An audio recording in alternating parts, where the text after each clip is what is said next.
I am Reverend Karin Lewis, and it is my joy to be here with all of you on this warm June morning. I think summer finally has arrived. Yeah? Yeah.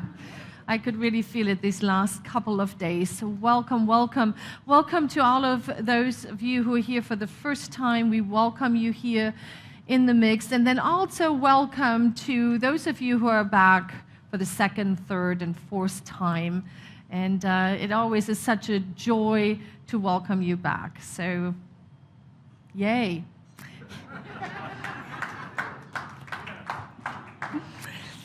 Here we are.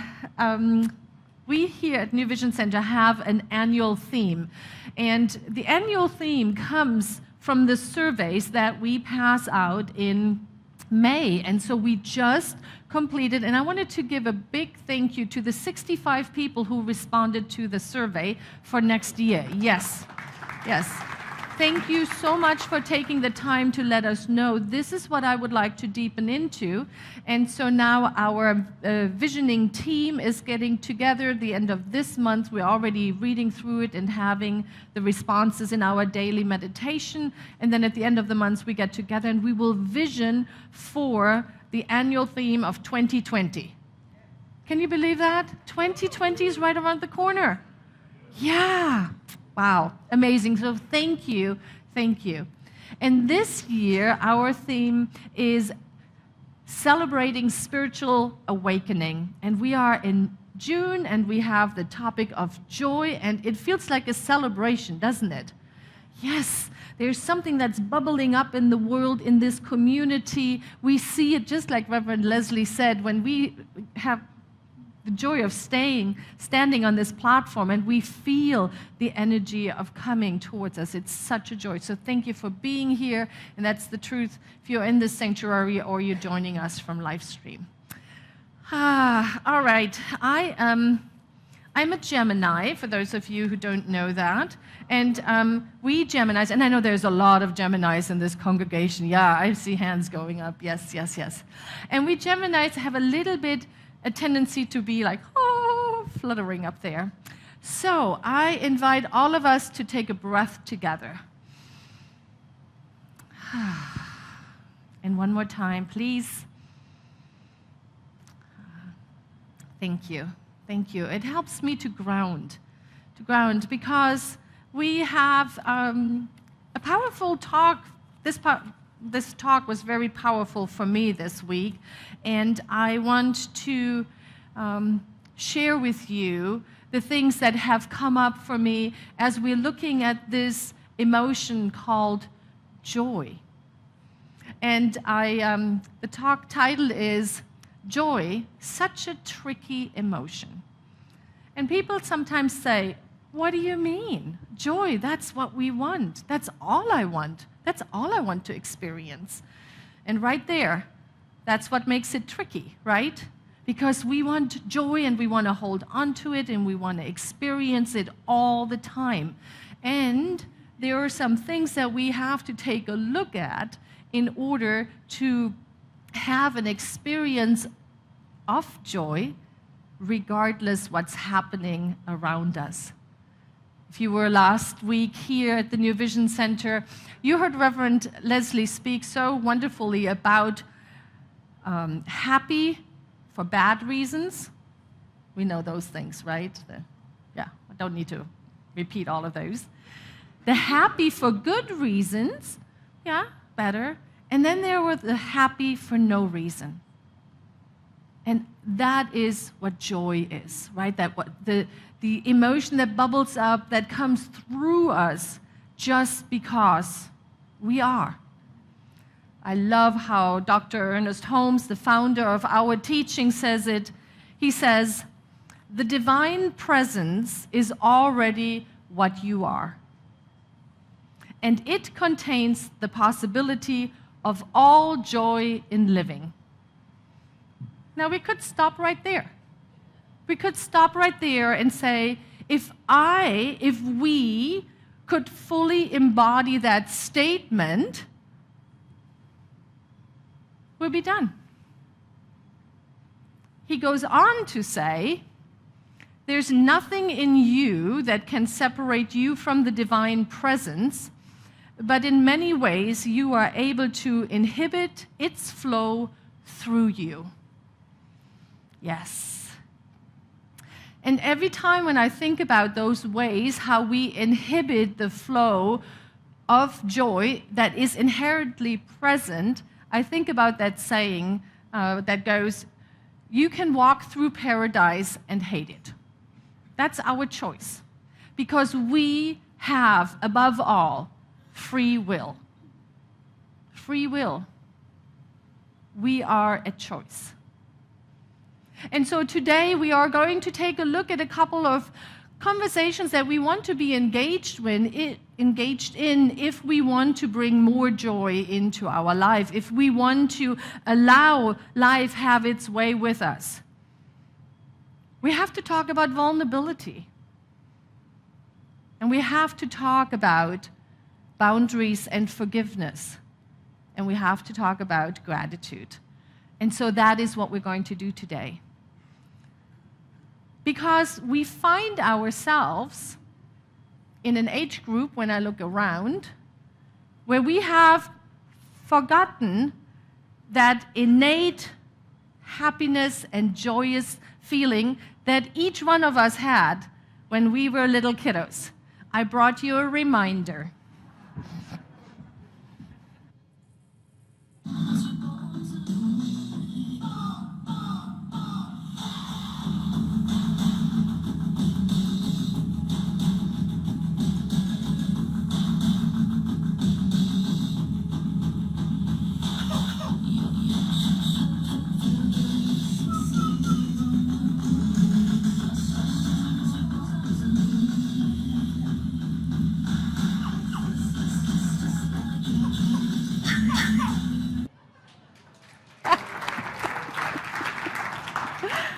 Oh, that is my granddaughter. She is turning 1 year old in 2 weeks. And,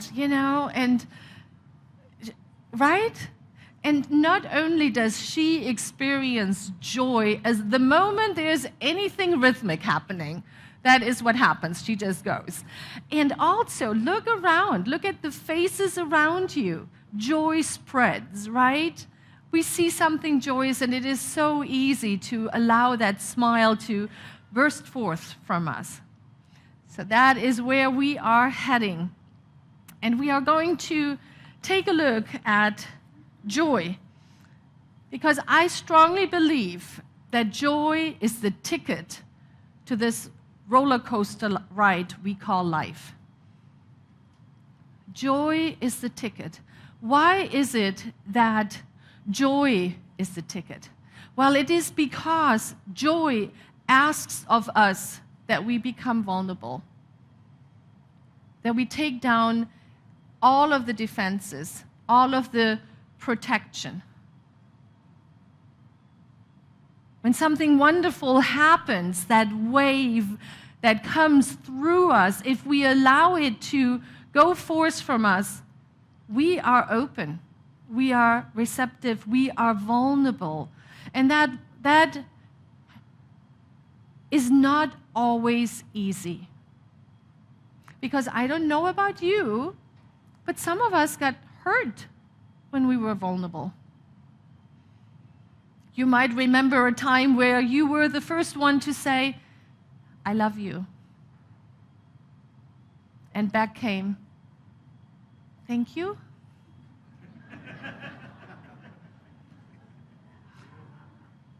Or you said, I love you.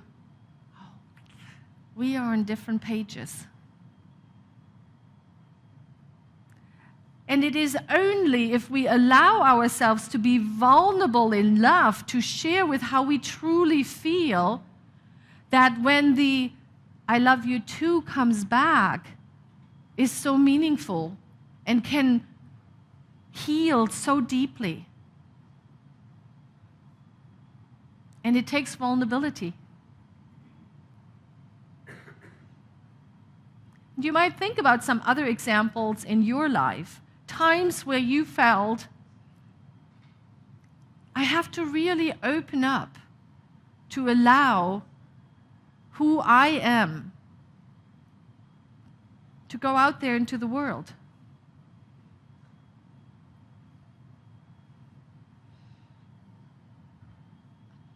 We are, as a community, so much in this conversation about vulnerability.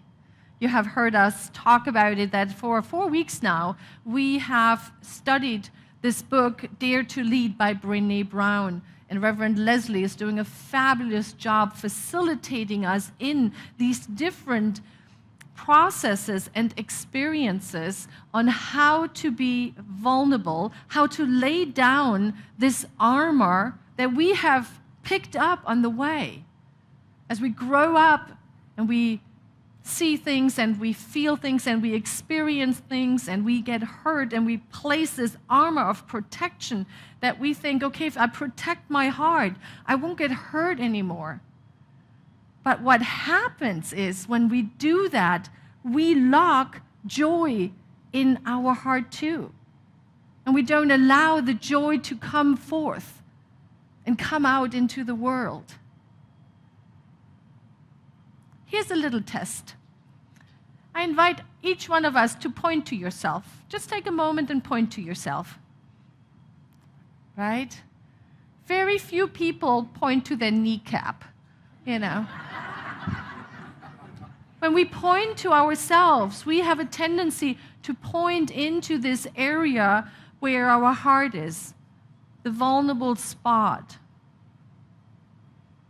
And so what is so clear, that if we want to enjoy more joy in our life, if we want to give from that fountain, we have to remove the armor, remove the protection, do our forgiveness work, and set our boundaries.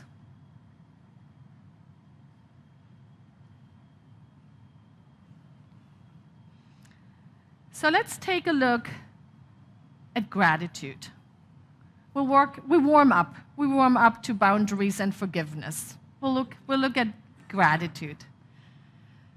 I don't think there's anybody who is questioning the benefits of gratitude anymore, right? It has been all over the news. Medical studies have been done.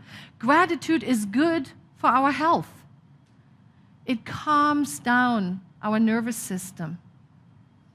It reduces stress. And now, is this the gratitude for the big stuff? The yay, I got the job? The yay, I got the mate? No. It is the gratitude for everything. Going for a walk with the dog and enjoying this beautiful coolness in the morning.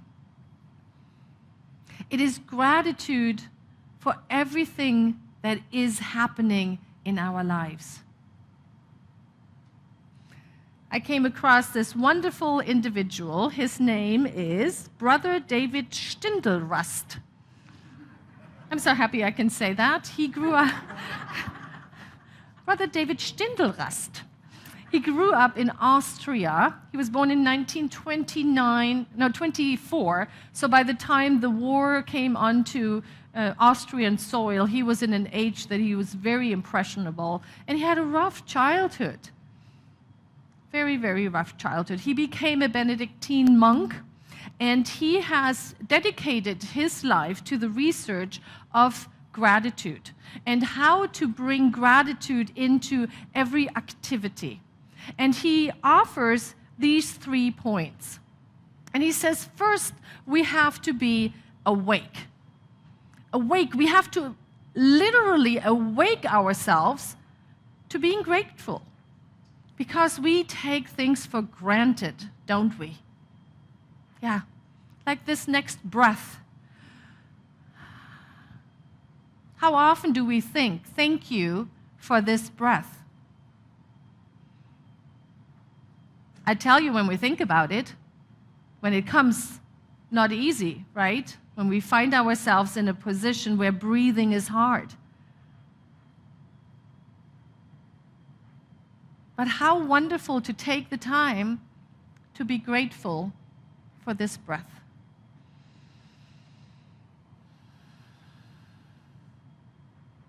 He offers a question. He says, "Ah, isn't that surprising?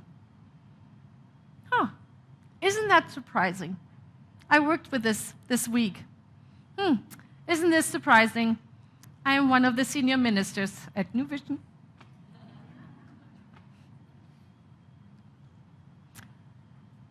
Isn't this surprising? People hear about the center in the most surprising ways. Somebody changes, somebody mentions it, and people are like, I want what you have. Isn't this surprising? How would our life change if we would take the time, a couple times during the day, maybe set a reminder on the phone that says, isn't this surprising? It has the ability to wake us up to the good that is always, in all ways, present.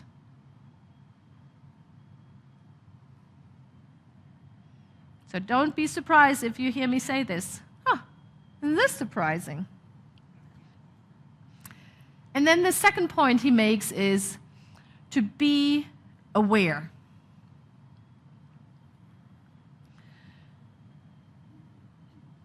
To be aware of the sounds, of the smells, of the texture, of kindness.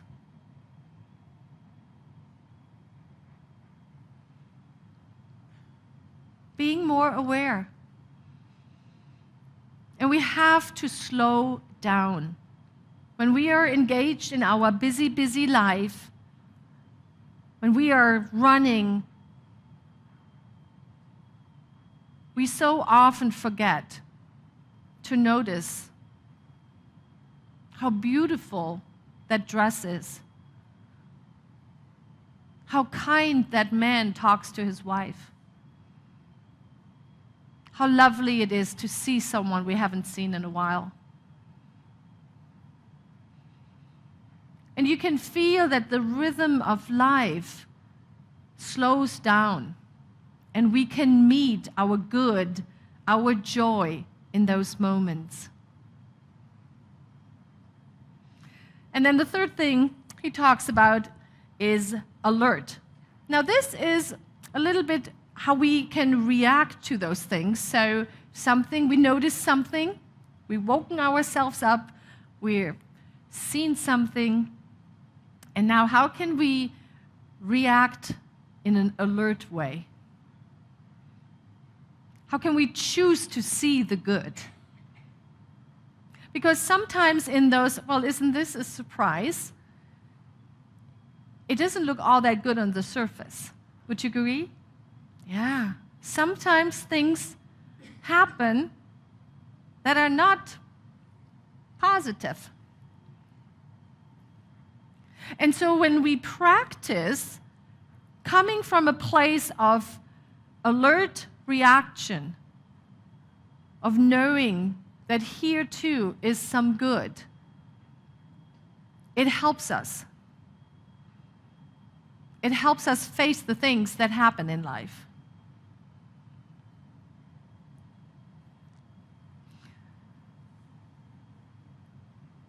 He has a wonderful website.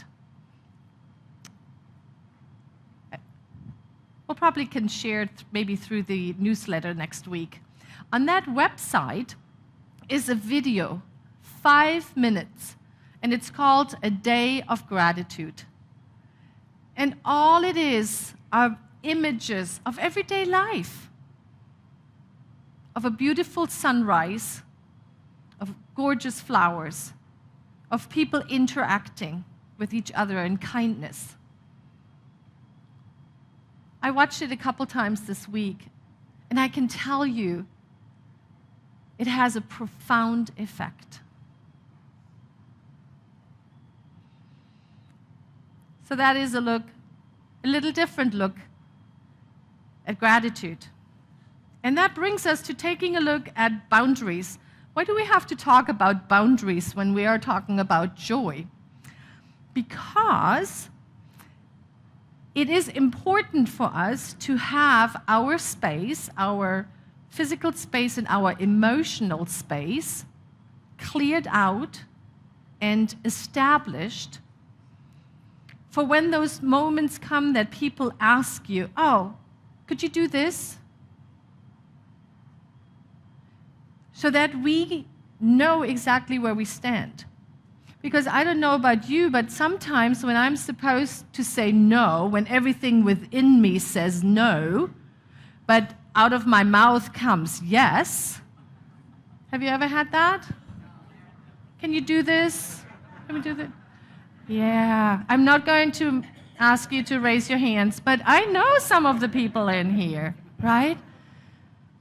Oh, can you do that? Can you do this for me? Can you do that? No. Yes.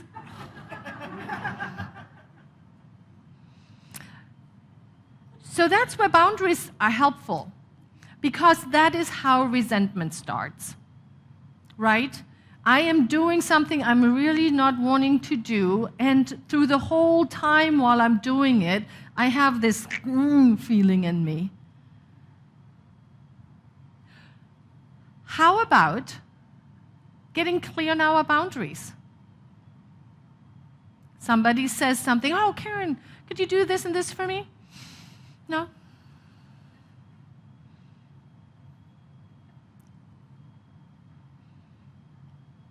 And it's uncomfortable, isn't it? Yeah, we're not so used to setting boundaries. We're not so used to being in conversation, maybe if it is like an evaluation in the business arena, an evaluation where we have to deliver some news that the person is probably going to have some challenges hearing. And to set boundaries and to say, you know, having your emotions and feeling and your feelings about this is okay. Yelling is not okay.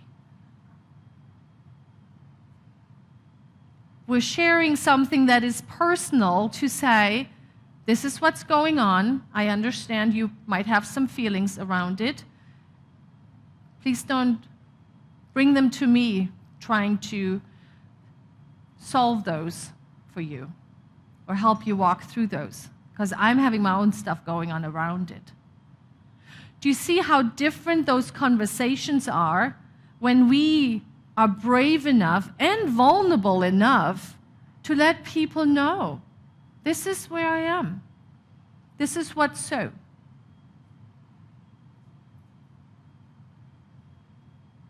I love Brené Brown, and she has this wonderful acronym BIG for boundaries. And the B stands for boundaries, and the I stands for integrity, and the G stands for generosity.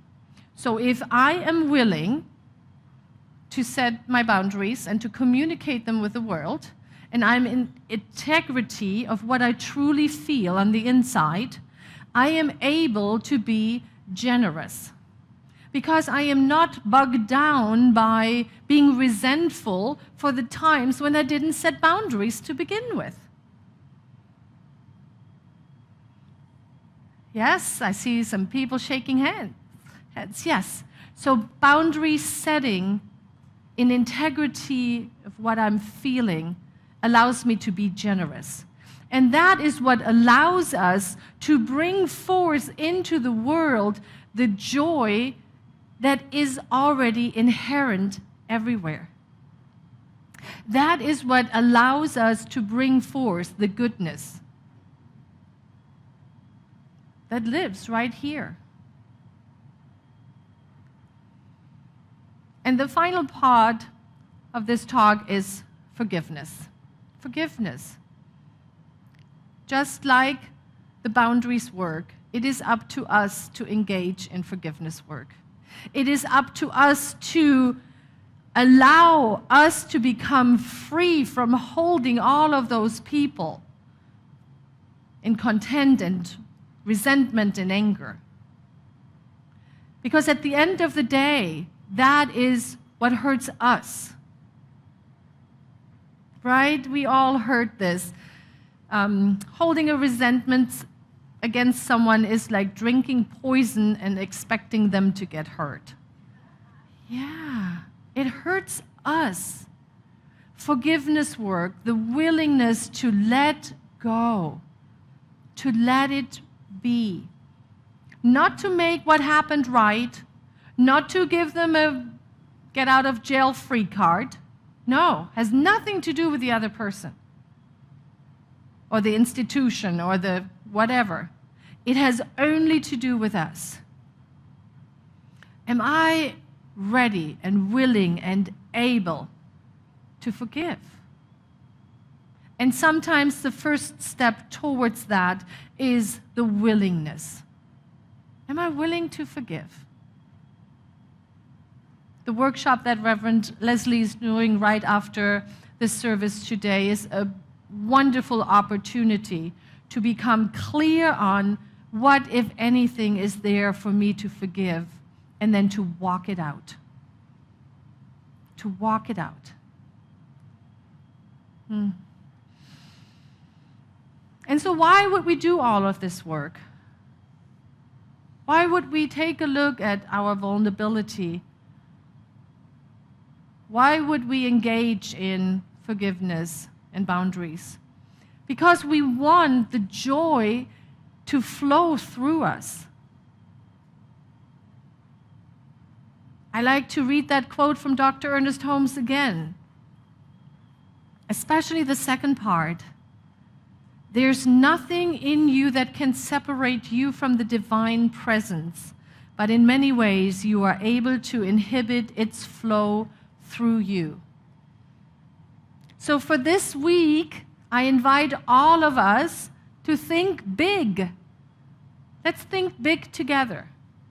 Let's have a week where we establish boundaries in integrity of what we feel on the inside, and notice how generous we can be with one another and with the world. And we're going to anchor all of that right now in prayer. So please join me. I invite the practitioners and ministers to stand with me as we breathe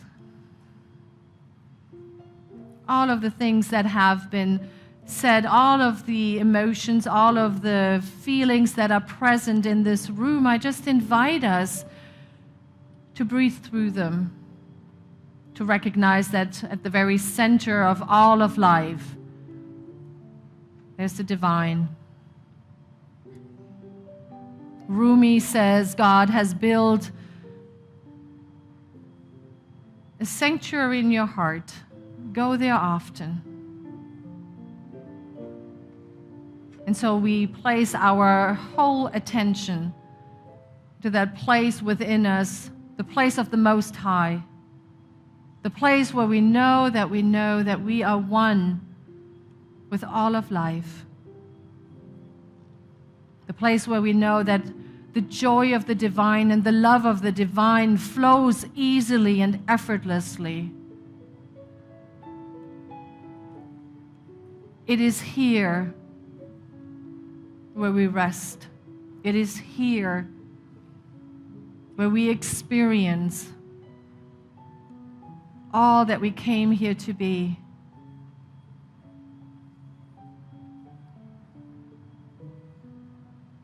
As we breathe into this space, we recognize that we are in paradise,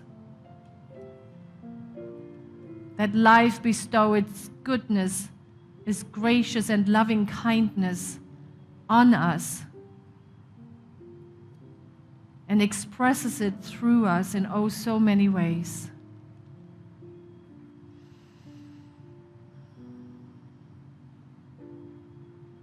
And so we rest here with a heart filled with gratitude for all the love, for all the joy. Thank you, life. And so it is.